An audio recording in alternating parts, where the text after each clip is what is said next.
Hello and welcome to my channel.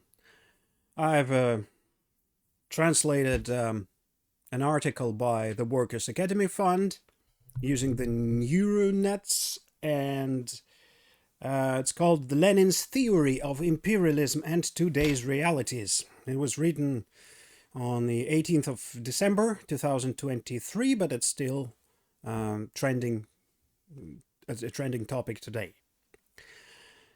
Now, Lenin's theory of imperialism is the key to understanding the tasks of the modern working class.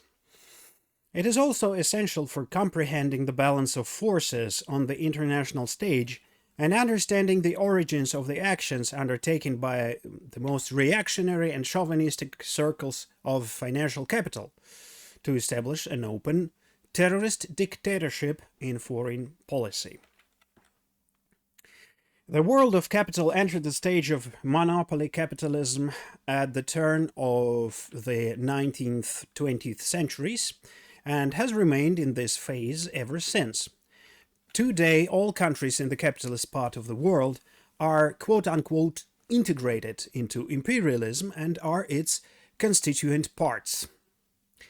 However, their place and role within the imperialist system differ. The monopolistic stage of capitalism is characterized by the division of countries into a small handful of imperialist robbers and a large group of dependent countries, exploited and oppressed by these imperialist predators. In his work, Imperialism, the Highest Stage of Capitalism, Lenin noted, "Capitalism has singled out a handful, less than 1/10 of the world's population, or reckoning it as the most generous and exaggerated calculation, less than 1/5 of exceptionally rich and powerful states which plunder by simply clipping coupons the whole world." End quote. The financial capital of the imperialist countries has created a system of domination that allows them to fleece and keep under control not just individual capitalists, but entire countries. Finance capital, it's a quote, is such a decisive, you might say, force in all economic and in all international relations, that it is capable of subordinating to itself, and actually does subordinate to itself, even states enjoying complete political independence. End quote. Some authors, while paying lip service to V.I. Lenin, actually substitute Lenin's methodology for studying imperialism. A similar position is expressed in the article by I. Ferberov and A. Ustalych. Let's examine their statements. They write, quote, "An era of monopoly capitalism has arrived to Russia, in Russia," end quote. This phrase gives the authors away to think that a country having become capitalist due to the counter-revolution that occurred within it must pass through the stages of capitalist development from free competition to monopoly capitalism is a mockery of the scientific approach. Such a country immediately enters the capitalist camp, which has been imperialist for over 100 years. Russia went through a period of pre-monopoly capitalism, but that was a long time ago, in the 19th century.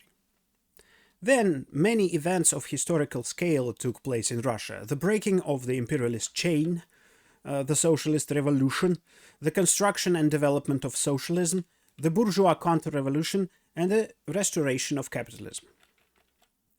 We emphasize once again that after the counter-revolution, Russia found itself in the capitalist camp, and it is an imperialist camp. In this regard, another question must be answered: in what status is Russia within the capitalist camp? that of an imperialist predator or a country dependent on imperialist robbers? The answer is provided by examining Russia's place and role in the imperialist system. Progressive scientists and researchers M.V. Popov, V.S. Sherbakov, E.S. Volkova, E.N. Morozova, V.I. Shamardin, etc. have done significant work on this problem. In their desire to prove that Russia's own financial capital has formed, the authors of the article substitute Lenin's definition of financial capital.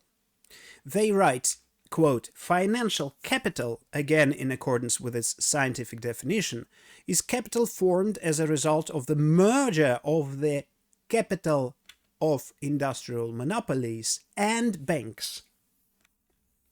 They immediately quote Lenin, supposedly in support of their position.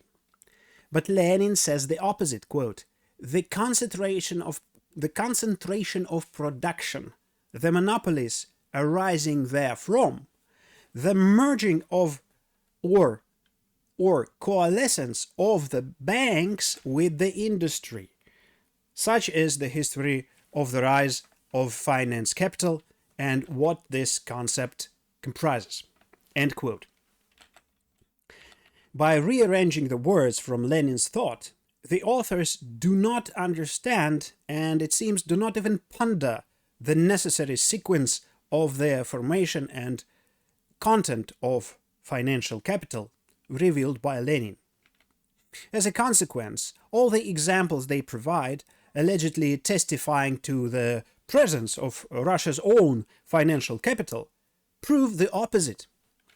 In particular, they write that the industrial group Gazprom owns Gazprom Bank, Rosneft owns the VBR Bank, etc. Precisely. In Russia, we see not the coalescence of banking monopoly capital with industrial monopolies, with a determining role of the former, but we see the opposite. Within the structure of these groups, called financial industrial groups, there are banking organizations that perform certain operations for the parent company. From Gazprom's financial report for 2021, the latest report providing a breakdown of the monopoly's loans, it is clear that in a large list of creditor banks, only one is a Russian bank, VTB. Its share is 2.4%, 13.9 billion rubles. As for Gazprom Bank, it opened a credit line of 100 billion rubles for Gazprom, but Gazprom did not take a single ruble from it. Among other things, the authors of the article did not bother to verify the information they feed their readers. Thus, they write, Mikhail Shishkanov owns almost all, 98.6% of Bin Bank. It should be noted that Bin Bank has long ceased to exist. It has been liquidated. According to their assertion, Russian Railways owns a significant stake in the bank Kit Finance, and the holding company Don Invest includes a bank of the same name.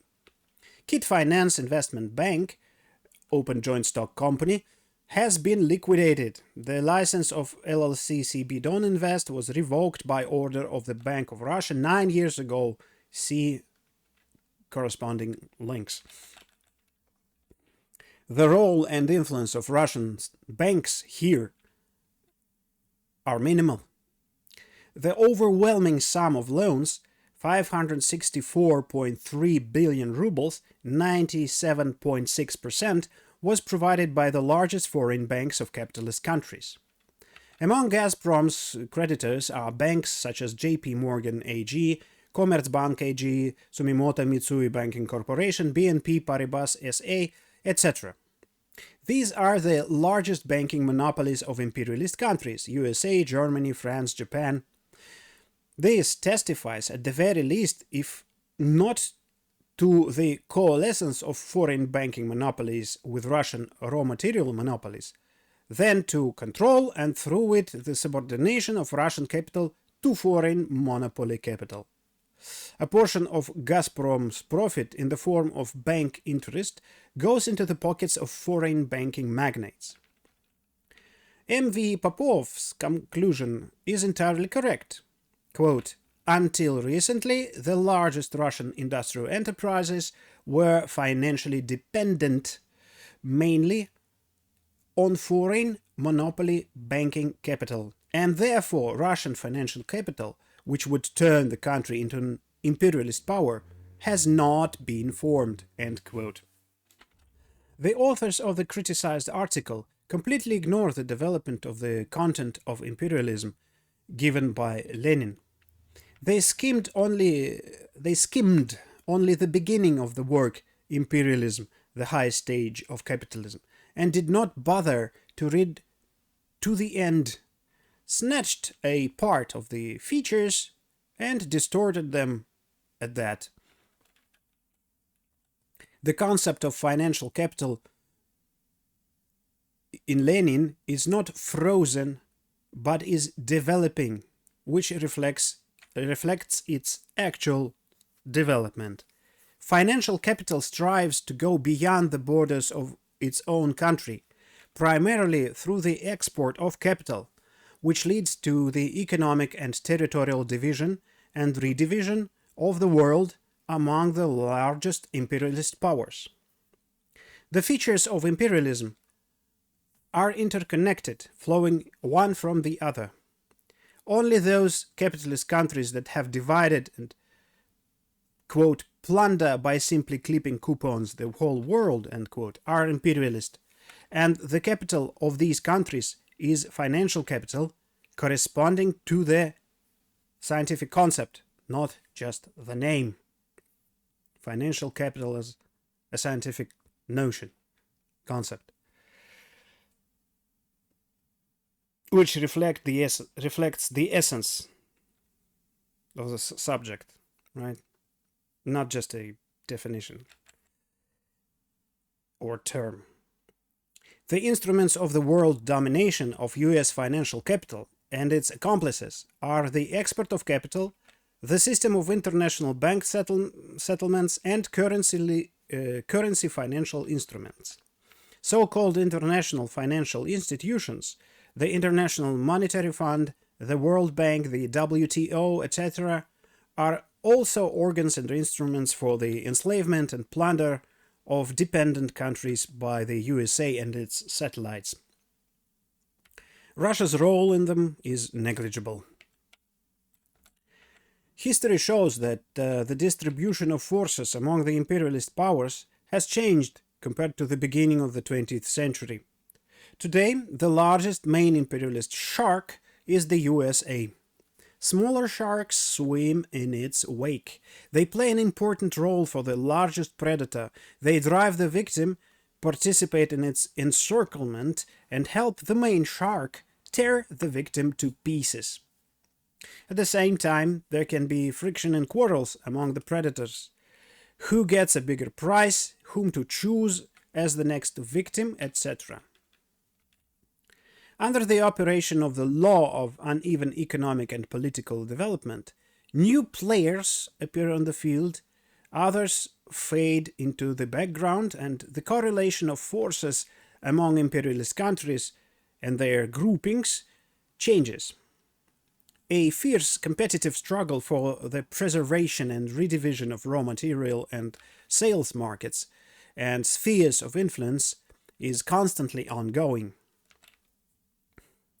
Russia is a large, primarily in size, capitalist country, surviving largely due to the enormous foundations created during the USSR period.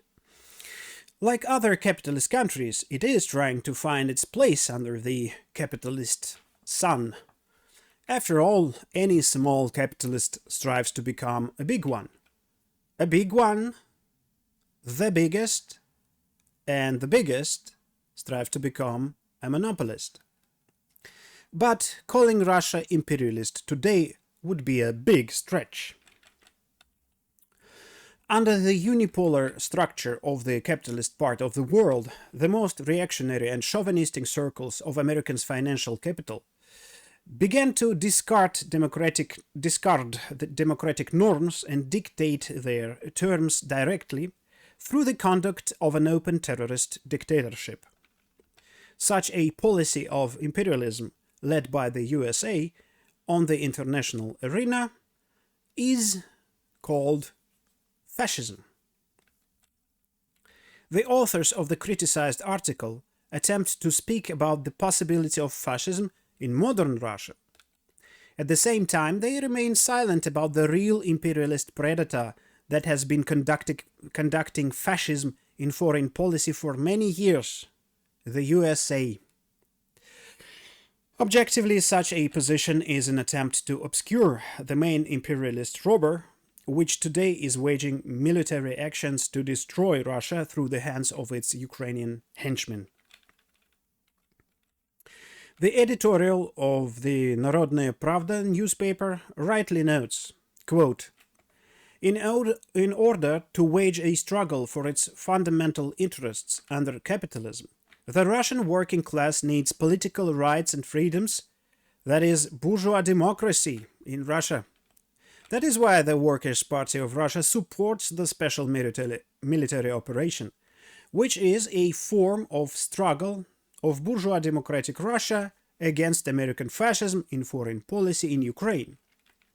Russia today is again in the vanguard of anti-fascist forces. Within our country, the main anti-fascist force is precisely the working class, which forges the weapons of victory and sends its representatives to the line of combat engagement with the Ukrainian accomplices of against the Ukrainian accomplices of American fascism. Therefore, the Workers' Party of Russia advocates that workers and trade union organizations strive to adopt the collective agreements that certain collective agreements that improve the situation of workers even under current conditions. End quote. The denial of Leninist methodology for studying imperialism leads not only to theoretical errors, it leads to the disorientation and disarming of the Russian working class in the face of American fascism. The call of the Workers' Party of Russia to the working class of Russia, to all working people, is to intensify the struggle against those phenomena and tendencies that are used by pro-American forces, including those within the country, to destroy Russia. And it remains important today. End of article. Thank you. Bye-bye.